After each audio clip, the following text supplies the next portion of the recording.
Comme ce cycliste, ils sont nombreux à emprunter les routes raphaéloises. Entre le massif de l'Estérel et la mer, Saint-Raphaël présente des conditions idéales d'entraînement physique. Tom Richard, triathlète, fréquente depuis 2 ans et demi le Krebs de Boulouris. Un autre atout non négligeable, près de 300 jours de soleil par an. C'est important d'avoir une bonne météo, surtout l'hiver où on est pas mal de temps sur le vélo, donc s'il pleut ou qu'il fait pas beau, c'est pas bon. C'est bien d'avoir tout ce qu'il faut en fait pour le plat. On était en bord de mer, c'est bien. Après, juste la piste à côté et puis de pouvoir faire le dernier travail en boss aussi juste à côté de la piste, c'est pratique, tout est sur place. Emma Lombardi et Tom Richard sont aujourd'hui sur la piste d'athlétisme du Krebs.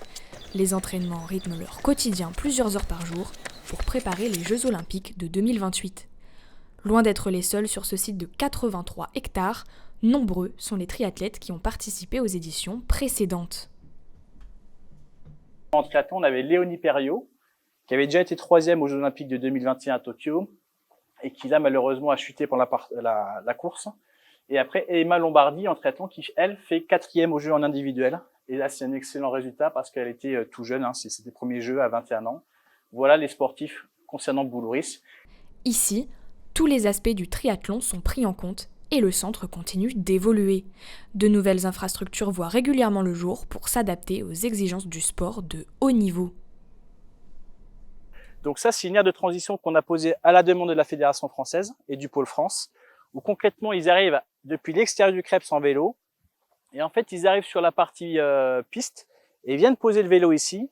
Et à partir de là, ils font la transition pour la course à pied. Donc, ils enlèvent le masque et leur casque. Ils doivent le poser dans une caisse. Les triathlètes ne sont pas les seuls à profiter du territoire.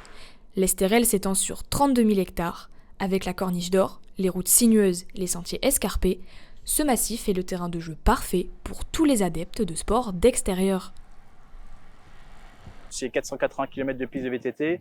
Ça permet à tous les sportifs de niveau ici de s'entraîner au sein du Krebs, mais après également de trouver bon nombre de difficultés, mais aussi bien des parcours, je dirais, très secs, comme on peut retrouver ici, mais comme actuellement, comme il pleut, c'est également des parcours assez humides qu'ils peuvent retrouver en Coupe du Monde au Brésil ou dans d'autres pays dans le circuit mondial. Dès septembre, le pôle France Jeunes de VTT basé historiquement à Besançon s'installera au Krebs de Boulouris, en vue des championnats du monde de VTT 2027 organisés en France.